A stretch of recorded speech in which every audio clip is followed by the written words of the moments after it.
എല്ലാവർക്കും നമസ്കാരം. സോ എല്ലാവർക്കും എന്താ പറയുക, വളരെ ഇഷ്ടപ്പെട്ട ഒരു ഓപ്ഷൻ ബൈയിങ് പ്രവണത എന്ന് പറയുന്നത് OTM സ്ട്രൈക്സിൽ ബൈ ചെയ്യുക അല്ലേ. അതായത് ചെറിയ തുകയ്ക്കുള്ള പ്രീമിയം. OTM എന്ന് പറയുമ്പോൾ സപ്പോസ് നിങ്ങളിപ്പോൾ 24,000 ഇപ്പോൾ നിഫ്റ്റി ട്രേഡ് ചെയ്യുന്നതെന്ന് വിചാരിക്കും. സപ്പോസ് 24,000 നിന്നും കോൾ സൈഡിലേക്ക് നിങ്ങൾ നോക്കുകയാണെങ്കിൽ 24,500 ഒരു കോൾ ഓപ്ഷൻ നിങ്ങൾ നോക്കുമ്പോൾ അതിൻ്റെ പ്രീമിയം ചിലപ്പോൾ 20 രൂപയ്ക്ക് ലഭിക്കാം, ചിലപ്പോൾ 30 രൂപയ്ക്ക് ലഭിക്കാം. 30 ഗുണം നമ്മളിപ്പോൾ ഒരു ലോട്ടിന് എത്രയായിരിക്കുക, 30 രൂപയാണെങ്കിൽ ഇൻറ്റു 65 നോക്കുകയാണെങ്കിൽ 1,950 അല്ലെങ്കിൽ 2,000 രൂപ, 1,500, 2,000, 2,500 രൂപ അല്ലെങ്കിൽ 3,000 റുപ്യയ്ക്കൊക്കെ നിങ്ങൾ നോക്കുമ്പോൾ അതിൻ്റെ വില ഒരു സ്ട്രൈക്കിന് ഇത്രയല്ലേ വിലയുള്ളൂ. ഇപ്പോൾ 24,000 നിൽക്കുകയാണെങ്കിൽ 25,000 ഒരാഴ്ച കൊണ്ടൊക്കെ പെട്ടെന്ന് തന്നെ 25,000 വന്നു കഴിഞ്ഞാൽ നിങ്ങൾക്ക് ഹ്യൂജ് പ്രോഫിറ്റ് ലഭിക്കാൻ സാധ്യതയുണ്ട്. ഒരു കൈൻഡ് ഓഫ് ലോട്ടറി എടുക്കുന്ന പ്രവണത.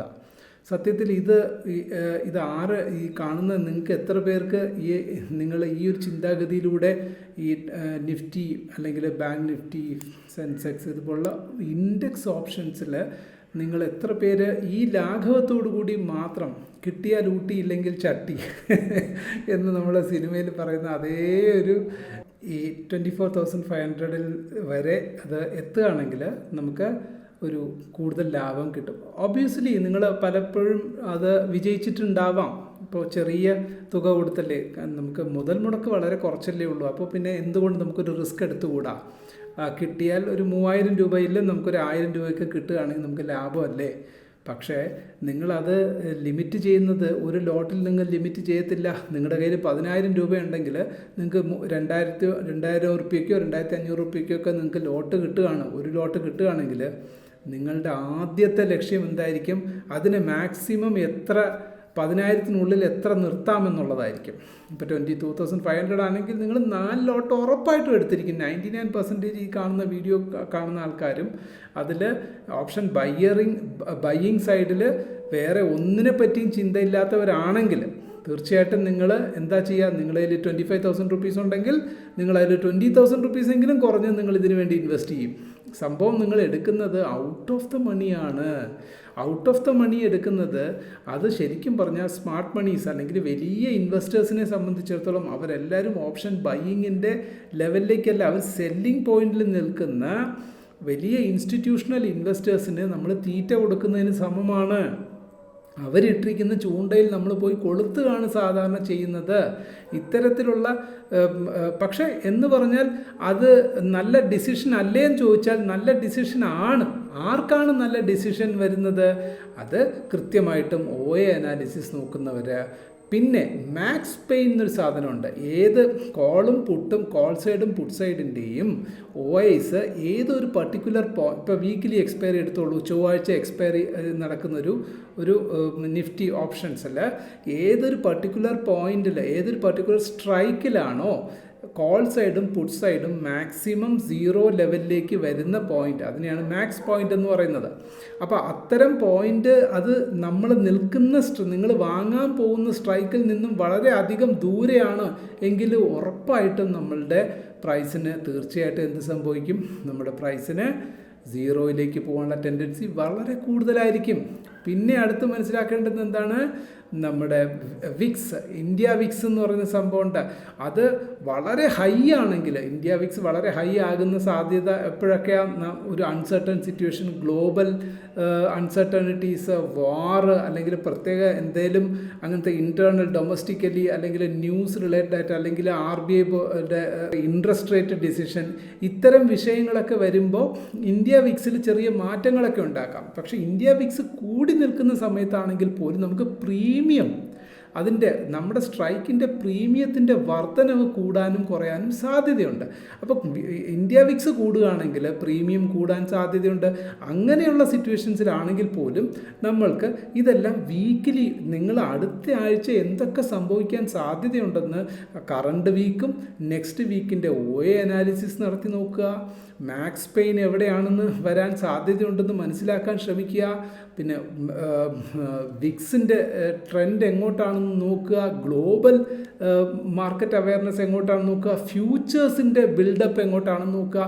ഇത്തരം കാര്യങ്ങളൊക്കെ വളരെ ഡീപ്പായിട്ട് പഠിച്ച് നല്ല പ്രൊഫഷണലായിട്ട് ട്രേഡ് ചെയ്യുന്ന ഒരു വ്യക്തിയെ സംബന്ധിച്ചിടത്തോളം അവർക്ക് കൃത്യമായിട്ടും ഏത് OTMിലേക്ക് അവർക്ക് പോകണം.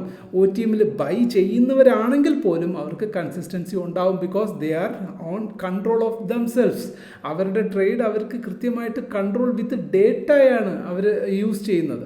സോ ആ ഡേറ്റ അനാലിസിസ് ഒന്നും നടത്താതെ ബ്ലൈൻഡായിട്ട് ലോട്ടറി എടുക്കുന്ന പോലെ നിങ്ങൾ കോൾ അല്ലെങ്കിൽ പുട്ടിൻ്റെ വില കുറഞ്ഞ സ്ട്രൈക്ക് ഔട്ട് ഓഫ് ദ മണിയിലേക്ക് പോകുമ്പോൾ ഇത്തരം പ്രോബ്ലംസ് സംഭവിക്കുന്നു. കാരണം ഔട്ട് ഓഫ് ദ മണിയെ സംബന്ധിച്ചിടത്തോളം ഏറ്റവും വലിയ കില്ലർ ആരാണ്? ഏറ്റവും വലിയ കില്ലർ ശരിക്കും പറഞ്ഞാൽ നോർമലി ഓപ്ഷൻസിനെ സംബന്ധിച്ചിടത്തോളം ഓപ്ഷൻ ഗ്രീക്സിനെ പറ്റി പൂർണ്ണമായിട്ട് മനസ്സിലാക്കാത്ത ഒരു വ്യക്തിയെ സംബന്ധിച്ചിടത്തോളം ഇത് ഉറപ്പായിട്ടും അയാൾ ഫെയിലുവറിലേക്ക് തന്നെ പോകും. ഡെൽറ്റ എന്താണെന്ന്, ഗാമ എഫക്റ്റ് എന്താണെന്നും, ഗാമ എഫക്റ്റ് പലപ്പോഴും ശരിക്കും പറഞ്ഞാൽ അതും വളരെ ഇമ്പോർട്ടൻ്റാണ്, വളരെ വളരെ ഇമ്പോർട്ടൻ്റ് ആണ്. അതിനോടൊപ്പം തന്നെ theta, time decay. Say for example നിങ്ങൾ ചൊവ്വാഴ്ച എക്സ്പയറി, തിങ്കളാഴ്ച നിങ്ങൾ എന്ത് ചെയ്യുന്നു, അല്ലെങ്കിൽ പോട്ടെ വെള്ളിയാഴ്ച നിങ്ങൾ എന്ത് ചെയ്യുന്നു, നിങ്ങൾ ഒരു 30 രൂപ വിലയുള്ള ഒരു അല്ലെങ്കിൽ 30, 40, 50 രൂപ വിലയുള്ള ഒരു premium out of the money strike നിങ്ങൾ ബൈ ചെയ്തു എന്ന് വെച്ചോളൂ. ഓക്കെ, സോ അത് തിങ്കൾ കഴിഞ്ഞ് ചൊവ്വാഴ്ച രാവിലെ എക്സ്പയറി ഡേ അന്ന് രാവിലെ ആകുമ്പോൾ 50, നിങ്ങൾ 40, 30, 50 രൂപയ്ക്ക് വാങ്ങിച്ച സ്ട്രൈക്ക് അത് നിങ്ങളുടെ പോസിറ്റീവ് ഡയറക്ഷനിലേക്ക് തന്നെ അത് നിങ്ങൾ ഇപ്പോൾ പുട്ടാണെങ്കിൽ പുട്ട്, കോളാണെങ്കിൽ call, out of the money നിങ്ങൾ വാങ്ങിച്ചിട്ടുണ്ടെങ്കിൽ അത് നാച്ചുറലി തന്നെ ആ സമയം ബന്ധിതമായിട്ടാണ് ഇതെല്ലാം ഇതിൻ്റെ പ്രീമിയംസൊക്കെ എന്താ പറയുക കൂടുകയും കുറയുകയും ചെയ്യുന്നത്. സോ ഇൻ ടേംസ് ഓഫ് തീറ്റയെ സമയത്തെ സംബന്ധിച്ചിടത്തോളം എക്സ്പയറി അതിനാണ് സമയം. അപ്പോൾ നിങ്ങൾ വെള്ളിയാഴ്ചയോ തിങ്കളാഴ്ചയോ നിങ്ങൾ 50 രൂപയ്ക്ക് വാങ്ങിച്ചത് ചൊവ്വാഴ്ച രാവിലെ എത്തുമ്പോൾ നാച്ചുറലി അത് 10, 20 രൂപയായിട്ട് അത് കുറഞ്ഞിരിക്കും. പിന്നെ അതിൻ്റെ മേളിൽ അതിശക്തമായിട്ടുള്ള നിങ്ങളുടെ വ്യൂ അനുസരിച്ചിട്ടുള്ള പോസിറ്റീവ് ഡയറക്ഷൻ വന്നാൽ മാത്രമേ എന്ത് സംഭവിക്കത്തുള്ളൂ, അതിനെ മറികടന്ന് മുന്നോട്ട് പോകാൻ പറ്റത്തുള്ളൂ.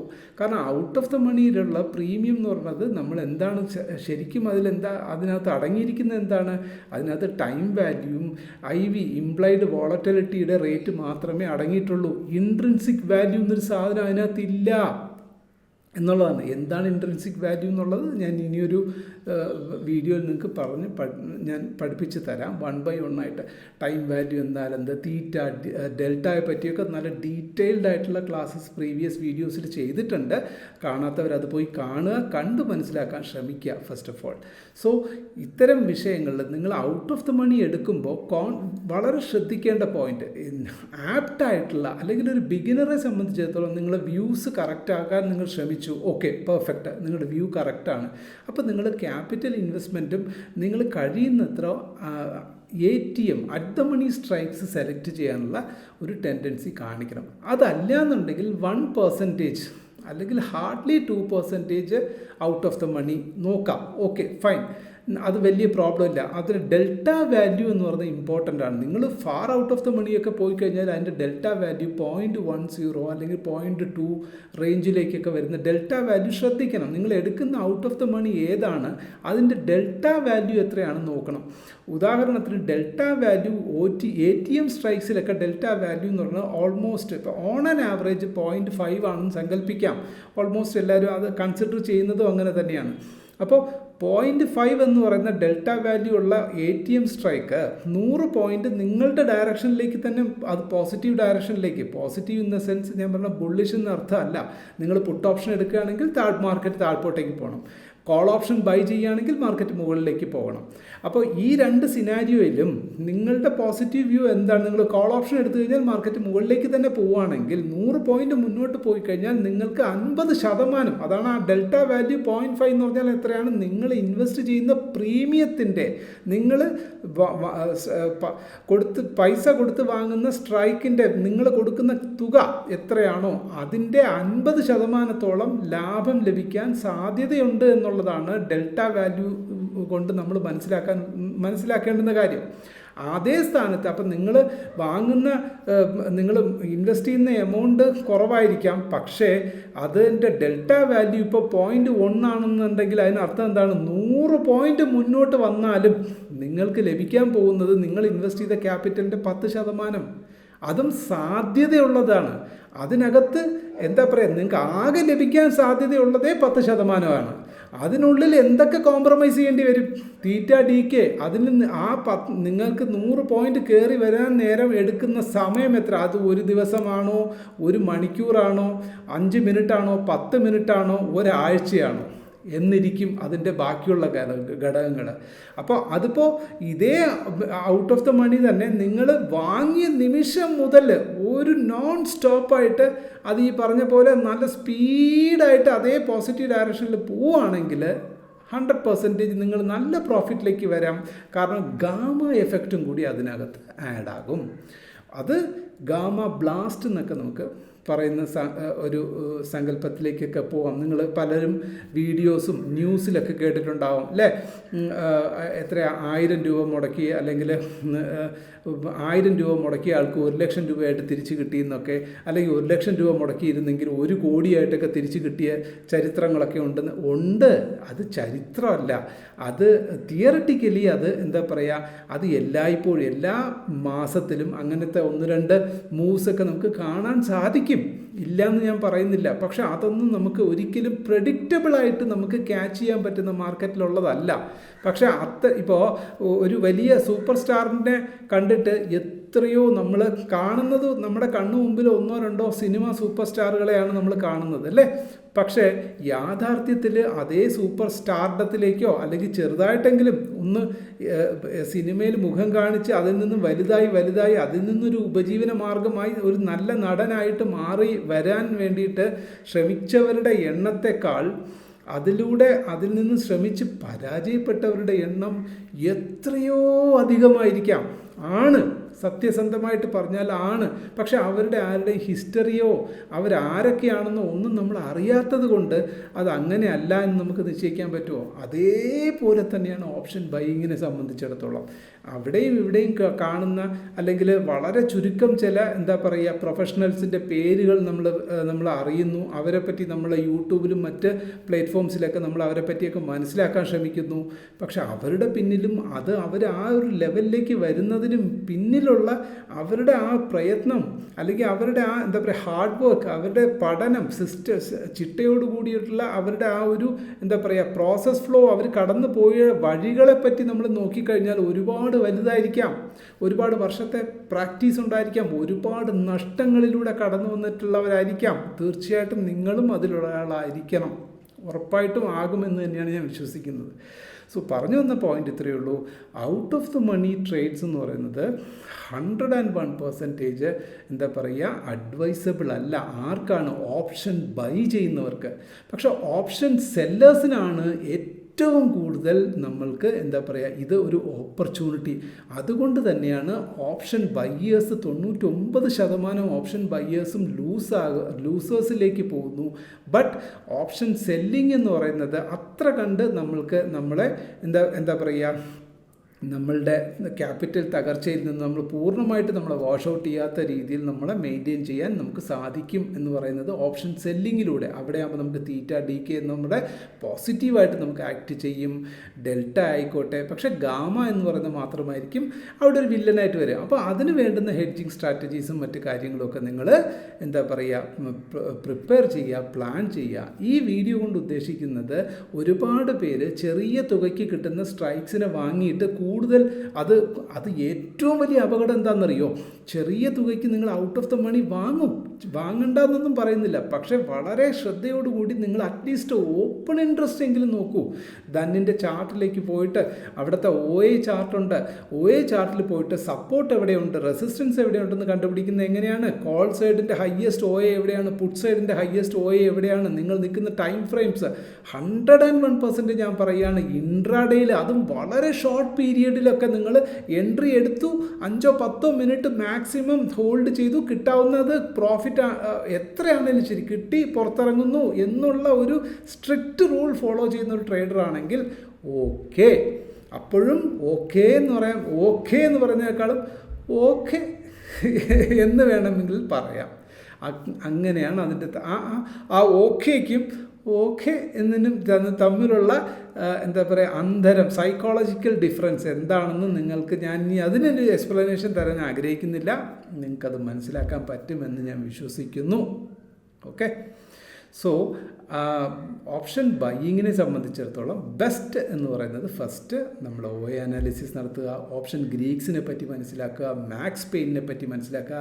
അതിനേക്കാളും എല്ലാത്തിനോടൊപ്പം തന്നെ PCR വാല്യൂ എന്നാണ് എന്തെന്ന് മനസ്സിലാക്കുക. പുട്ട് കോൾ റേഷ്യോ, അത് കമ്പൈൻഡ് ആയിട്ടുള്ള പുട്ട്സിൻ്റെയും കോൾസിൻ്റെയും റേഷ്യോ ആണ് പുട്ട് കോൾ റേഷ്യോ എന്ന് പറയുന്നത്. അപ്പോൾ ഈ പുട്ട് കോൾ റേഷ്യോ 1 മുകളിലാണെങ്കിൽ നിങ്ങൾക്ക് ഇതേ ഔട്ട് ഓഫ് ദ മണി സൈഡിൽ നിങ്ങൾക്ക് എന്തിലേക്ക് പോകാം, കോൾ സൈഡ് ബൈയിലേക്ക് പോകാം. പക്ഷേ അതും വളരെ ഷോർട്ട് സ്പാൻ ഓഫ് ടൈമിലേക്ക് വേണ്ടിയിട്ട് മാത്രം. ഒരു കാരണവശാലും out of the money weekly എക്സ്പയറിയിലൊക്കെ ഔട്ട് ഓഫ് ദ മണി ഒരാഴ്ചയൊക്കെ ഹോൾഡ് ചെയ്ത് നിർത്തിയിട്ട് നിങ്ങൾക്ക് എന്തെങ്കിലും പ്രോഫിറ്റ് കിട്ടുമെന്ന് പ്രതീക്ഷിക്കുകയാണെങ്കിൽ 99.99999999% നമ്മൾ ലോസിലേക്ക് തന്നെ പോകും. പിന്നെ അവിടെ എന്താ പ്രയോജനം? ഒരു പ്രയോജനവുമില്ല. പിന്നെ ഈ പറഞ്ഞ പോലെ ഇൻട്രാഡേയിൽ വെരി ഷോർട്ട് സ്പാൻ ഓഫ് ടൈമിനുള്ളിൽ നിങ്ങൾക്ക് എന്തെങ്കിലും ഓപ്പർച്യൂണിറ്റി കാണുന്നു എന്നുണ്ടെങ്കിൽ അതിനും 100 മാർഗ്ഗങ്ങളിലൂടെ കടന്നു പോയാലേ ഉള്ളൂ. ചുമ്മാ ഗസ് ചെയ്ത് ഇങ്ങനെ നമ്മൾ ടോസ് ചെയ്ത് നോക്കുക, ഹെഡ് ഓർ ടെയിൽ, ഹെഡ് ആണെങ്കിൽ ഞാൻ പുട്ട്, ടെയിലാണെങ്കിൽ കോള്, എന്നിട്ട് അത് അങ്ങനെയൊന്നും നടത്തിയാൽ ഒരിക്കലും നമുക്ക് ഒരു ട്രേഡർ എന്ന് പറയാനും പറ്റത്തില്ല. നമ്മുടെ കാശ് വെറുതെ നമ്മൾ എന്താ പറയുക നഷ്ടപ്പെടുത്താനേ നമുക്ക് സാധിക്കത്തുള്ളൂ. സോ ഒന്ന് നിങ്ങൾ പഠിക്കുക നല്ലപോലെ ഓപ്ഷൻസ് എന്താണെന്ന്, ഫ്രം ദ ബിഗിനിങ് എന്താണ് ഓപ്ഷൻസ് എന്നും അത് എന്താണ് ഫ്യൂച്ചേഴ്സ് എന്നും എന്താണ് ഒരു സ്റ്റോക്ക് മാർക്കറ്റിനെ പറ്റിയൊക്കെ പഠിച്ച്, ഓപ്ഷൻസ് എന്ന് പറയുന്നത് തനി സെഗ്മെൻറ്റാണ്, അല്ലെങ്കിൽ F&O സെഗ്മെൻറ്റ്, അത് തനി സെഗ്മെൻറ്റ്, അതിനെയും പൂർണ്ണമായ രീതിയിലെല്ലാം പഠിച്ചു. OA analysis, long buildup, short covering, long unwinding, then comes to Greeks, delta, gamma, theta, vega, rho, ഇതൊക്കെ എന്നാൽ എന്ത് എന്നൊക്കെ നമ്മൾ മനസ്സിലാക്കി നല്ല കൺസിസ്റ്റൻ്റ് ആയിട്ടൊരു എന്താ പറയുക, അതിനൊക്കെ സമയമെടുക്കും. കുറച്ചായിട്ട് മുന്നോട്ട് നിങ്ങൾ വരാം. എന്നിട്ട് അതിനോടൊപ്പം ചെറിയ എല്ലാ വിഷയങ്ങൾക്കും നമ്മൾ ഒരു മാസം ഒരു ഓഫീസിൽ ജോലി ചെയ്ത് നമ്മൾ രാവിലെ മുതൽ വൈകുന്നേരം വരെ കഷ്ടപ്പെടാൻ നമ്മൾ തയ്യാറാണ്. 30 ദിവസത്തേക്ക് നമ്മൾക്ക് കിട്ടാൻ പോകുന്ന നമ്മുടെ സാലറിയെ പറ്റിയിട്ട് നമ്മൾക്ക് യാതൊരു നമ്മൾ ബോധേഡും അല്ല.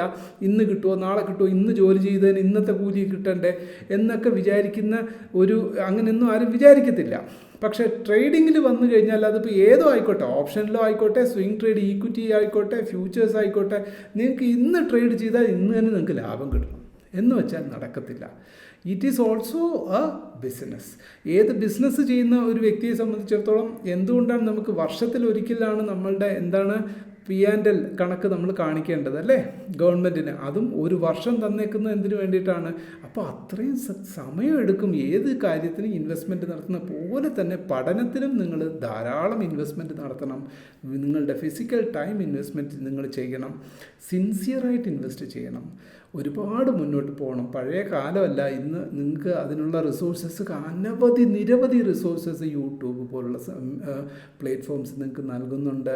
പക്ഷേ അവിടെയൊക്കെ തന്നെ നിങ്ങൾ അൾട്ടിമേറ്റ്ലി ചെന്നെത്താതിരിക്കാൻ ശ്രമിക്കേണ്ട ഒരേ ഒരു പോയിൻ്റേ ഉള്ളൂ. എന്താണ് ഈ പറയുന്ന എന്താ പറയുക, പലരും ടെലിഫോണിൽ വിളിച്ചിട്ട് നിങ്ങൾക്ക് ഞങ്ങൾ അങ്ങനെ ചെയ്തു തരാം, ഇങ്ങനെ ചെയ്തു തരാം, നിങ്ങൾക്ക് ഇത്ര പ്രോഫിറ്റ് കിട്ടും, അതിലേക്കൊന്നും പോകരുത്. നിങ്ങൾക്ക് എന്ത് ചെയ്യാൻ കഴിയുമെന്ന് നിങ്ങൾ ആലോചിക്കുക. നല്ലൊരു ട്രേഡർ ആകാൻ സാധിക്കുമോ, അല്ലെങ്കിൽ സമയമുണ്ട്, എനിക്ക് പഠിക്കാനുള്ള സമയമുണ്ടെന്ന് സ്പെൻഡ് ചെയ്യാനുള്ള ശ്രമം നടത്തിയതിന് ശേഷം നിങ്ങൾ എന്താ പറയുക ട്രേഡിലേക്ക് വരിക. Okay, thank you. Investments in the securities market are subject to market risk. Read all the related documents carefully before investing.